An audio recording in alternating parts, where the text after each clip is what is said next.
Hello everybody and welcome to our module on multiple sclerosis.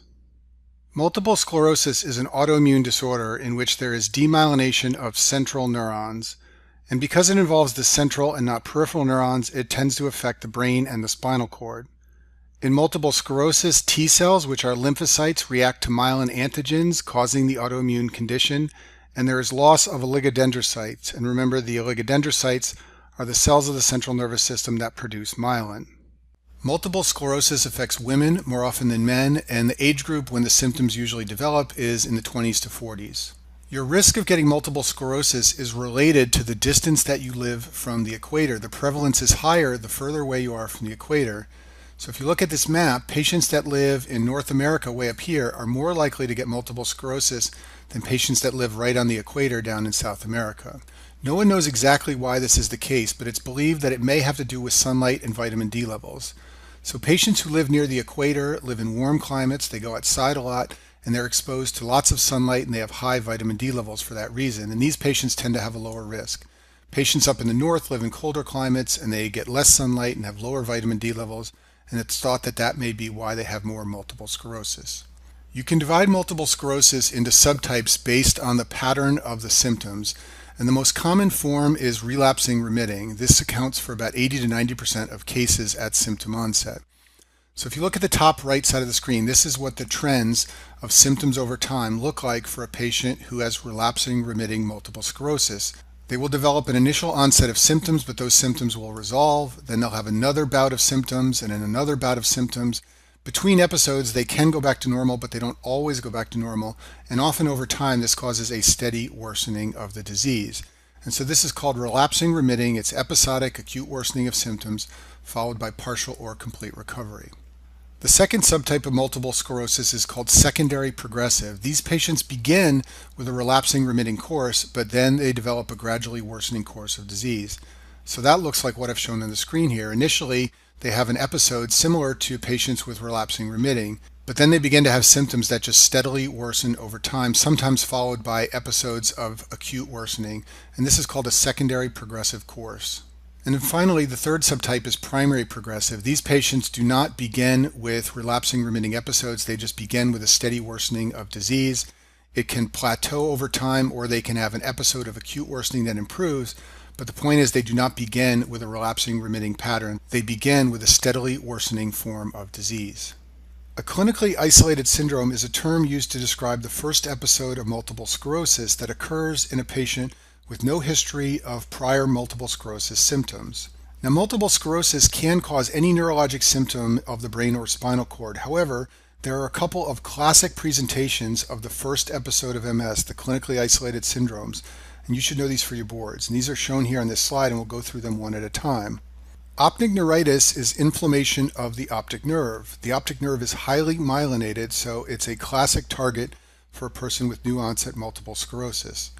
When patients have inflammation of the optic nerve, they develop painful eye movements. They will have vision problems that only affect one eye. This is a monocular problem. And usually what they complain of is either blurry vision or scotomas, which are spots in front of the eyes. So the classic description in a board question of a patient with new onset multiple sclerosis is going to be a relatively young woman with symptoms involving one eye like these. The treatment is with intravenous steroids. Studies have shown that when you use intravenous steroids to treat optic neuritis, you protect the vision and you may even delay the onset of multiple sclerosis, meaning that the patient will become symptom-free and stay symptom-free for a longer period of time had you not used IV steroids. Importantly, oral prednisone is not used. That's because there was a study comparing oral prednisone to IV steroids, and oral prednisone was found to be inferior. So these patients are usually admitted to the hospital and treated with intravenous steroids for several days. The second classic initial presentation of multiple sclerosis is called internuclear ophthalmoplegia.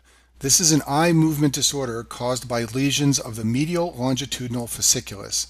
The MLF is one of the most highly myelinated structures in the brain, and therefore it's a natural target early on when patients develop multiple sclerosis. Patients who develop an internuclear ophthalmoplegia will complain of diplopia, and they will also have nystagmus on physical exam. Nystagmus is a rhythmic beating of the eye. Internuclear ophthalmoplegia is a horizontal gaze disorder because when there is damage to the MLF, this causes problems looking left or right. Let's look at these two eyeballs I've shown on the screen here, and let's imagine we ask the patient to look in this direction. The way the brain makes this happen is it first tells this eye here to move away from the midline. That's called abducting or abducting of the eye. The brain then sends signals via the medial longitudinal fasciculus to tell the eye on the other side to adduct, which means to move towards the midline. Now you have two medial longitudinal fasciculus pathways, one on this side and one on that side. So if you imagine that there's a lesion on this side, what will happen is the adducting eye will not move past midline. That's because the MLF is not working. The other eye will move out laterally, but then it will be rapidly brought back towards the midline. That's called a saccade, and that is evidence of nystagmus. So what you get in any patient with an internuclear ophthalmoplegia is one eye that does not move towards the midline and the other eye which develops nystagmus. And when the nystagmus occurs and the eyes don't move together, the patient will develop diplopia. And so I've summarized these findings on this slide. In a patient with an internuclear ophthalmoplegia, there is weak adduction, which is medial movement of one eye. That's what occurs on the affected side because the eye cannot move towards the nose. That's what we described over here. On the unaffected side, the eye will develop nystagmus when it gets out of line with the other eye. And this is a problem with horizontal or lateral gaze. Importantly, convergence is usually spared. That's because this is a different neural pathway. So if you ask the patient to follow your finger in towards their nose, the eyes will normally work together to do this. This is called convergence, not affected in patients with internuclear ophthalmoplegia. So just to make this even more clear, let's imagine that this patient has a left internuclear ophthalmoplegia related to a lesion of the left medial longitudinal fasciculus. This is the right eye, this is the left eye. At rest, they're both at midline. When you ask the patient to look left, that's no problem. Both eyes follow the direction that they're supposed to go. But when you ask the patient to look to the right, one eye cannot move past midline and the other eye moves away from the midline, but then it's drawn rapidly back. This is called development of nystagmus. So the easy way to remember which side has the lesion, in case they ask you that on your boards, is that the side that cannot move medial is the side with the MLF lesion. In this case, this eye did not move towards the nose, it did not move medially, and therefore the lesion is on the left. Another way to remember it is if the patient has a problem looking to the right, that means they have a left MLF lesion. Our next clinically isolated syndrome is development of a brainstem or cerebellar syndrome. These patients develop demyelination and lesions that involve the brainstem or the cerebellum. So they present with ataxia, vertigo, and nystagmus. These are all symptoms that happen when there's something wrong with the cerebellum. They can develop facial numbness from brainstem lesions. And then a classic feature of a patient with cerebellar disease is dysarthria. This refers to problems coordinating speech related to the cerebellum. So these patients have a form of abnormal speech called scanning speech. Their words are broken up and separated by pauses, and words are spoken with varying force. And if you hear a description of this in a board question, that's dysarthria. That's evidence of a cerebellar problem. And then our final clinically isolated syndrome is called partial transverse myelitis. This refers to spinal cord lesions related to multiple sclerosis. It has the word transverse in the name because it affects one level of the spinal cord. It's partial because it often doesn't affect the entire level, just half of the spinal cord. And I talk about this in more detail in the video on spinal cord disorders, but by way of review, there will be motor symptoms below the lesion and also sensory symptoms below the level of the lesion. The sensory symptoms will be varied on each side of the body.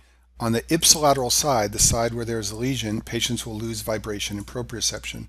On the contralateral side, the side opposite to the lesion, patients will lose pain and temperature sensation. And this is similar to the neurologic features of Brown-Séquard syndrome, which I talk about in the spinal cord video. And then in addition to the motor and sensory symptoms, patients often have bowel and bladder dysfunction as well. Some other clinical features of MS are shown in this slide. First of all, fatigue is extremely common, and it's often one of the most debilitating features of this disorder. You should also know that bladder dysfunction is very common in patients with MS, and many of them develop incontinence. And it's super high yield for your boards to know that patients with multiple sclerosis develop urge incontinence. I talk about urge incontinence in videos in the renal section, but it's caused by overactivity of the detrusor muscle of the bladder, and therefore it's also sometimes called overactive bladder. So because the detrusor muscle, which is the muscle that squeezes urine out of the bladder, is overactive, patients will complain of urgency, frequency, and they will develop urge incontinence. And just like all forms of urge incontinence, this can be treated with anticholinergic and antimuscarinic drugs. The first-line medication is usually the anticholinergic drug oxybutynin. Let me briefly mention trigeminal neuralgia. Trigeminal neuralgia is a neuropathy involving the trigeminal nerve, and it causes the sudden onset of facial pain, usually involving the V2 and V3 branches of the trigeminal nerve, which are the branches that supply the lower portion of the face. Patients with trigeminal neuralgia classically have pain that is triggered by touching their face, especially the side of the face, and by chewing. And most cases of trigeminal neuralgia are caused by nerve root compression. Often an artery or a vein will compress the trigeminal nerve, and that will lead to the clinical presentation of trigeminal neuralgia. You should be aware, however, that trigeminal neuralgia can also occur due to demyelination and multiple sclerosis. And in fact, trigeminal neuralgia is 20 times more common in patients with MS, and it can even be bilateral in MS, which is very unusual. So in a board question describing a young woman who has trigeminal neuralgia, you have to wonder if she doesn't have the traditional form of trigeminal neuralgia caused by nerve root compression, but in fact she has multiple sclerosis. Some other classic clinical features of MS are shown on this slide. Lhermitte sign refers to an electric shock sensation that goes down the neck and spine into the limbs. This is a classic complaint of patients with MS. Udolph sign refers to symptoms that worsen with heat. Heat can decrease nerve conductivity, and so patients who say that when they go out in the hot weather, my symptoms get worse, that's something you often hear from patients with MS. And then lastly, Charcot's neurologic triad, different from Charcot's triad involving right upper quadrant pain. This is the neurologic triad, and this refers to scanning speech, an intention tremor, and nystagmus. These are all cerebellar symptoms. You can see them in many forms of cerebellar disease, but they've been described in patients with MS as well. In most cases, the diagnosis of multiple sclerosis is made based on clinical features plus MRI findings. And therefore, the best first test if you think a patient has MS is an MRI of the brain. What this will show is oval-shaped plaques. These represent some new and some old white matter lesions. The new lesions appear white with gadolinium contrast, and the old lesions appear dark. And because patients with MS have lesions that come and go over time, you will classically see a spectrum of new and old lesions. If you look at this MRI on the screen here, you see these circular ovoid type lesions. Some of them are brighter than others. These represent classic imaging findings in a patient who has MS. Another classic finding in MS are these wispy white things stretching out from the ventricles. These are called Dawson's fingers. They are plaques that extend out from the midline of the brain, which is the corpus callosum. And on this slide you can see a sagittal view of the brain showing Dawson's fingers. Once again, they are white lesions that are extending out from the ventricles and from the midline of the brain. Now in some cases the MRI will be non-diagnostic. Either it will be normal or it will show one or two lesions, but you don't see some that are old and some that are new. In those cases you can do two additional tests. One is called measurement of VEPs and the other is analysis of the cerebrospinal fluid. VEPs refer to visual evoked potentials, and measurement of VEPs can be used to evaluate optic nerve conduction. Remember, the optic nerve is highly myelinated, and so optic nerve conduction is often abnormal in patients who have multiple sclerosis. And sometimes the patient does not have eye symptoms yet, but you can detect abnormal conduction of the optic nerve, and this is evidence of MS. The way this test is done is electrodes are placed on the back of the head, and a visual stimulus is shown to the patient. And you measure the time for that stimulus to reach the visual cortex in the back of the head. And usually you get a signal that looks like this, which has this peak right here called the P100 peak. And so the time from when you show the stimulus to the P100 peak will be delayed and pushed out in patients who have multiple sclerosis. The classic CSF finding in a patient with multiple sclerosis is the presence of oligoclonal bands. Oligoclonal bands form because of a class of antibodies that form a band on gel electrophoresis when you analyze the cerebrospinal fluid in patients with MS. And these bands occur in about 85% of MS patients.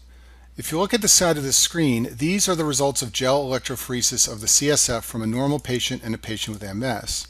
In the normal patients, these dark bands form representing proteins found in the cerebrospinal fluid. But note that in this region there are no dark bands and it's relatively light. In the patient with MS, on the right side of the screen, you can see that this region is dark.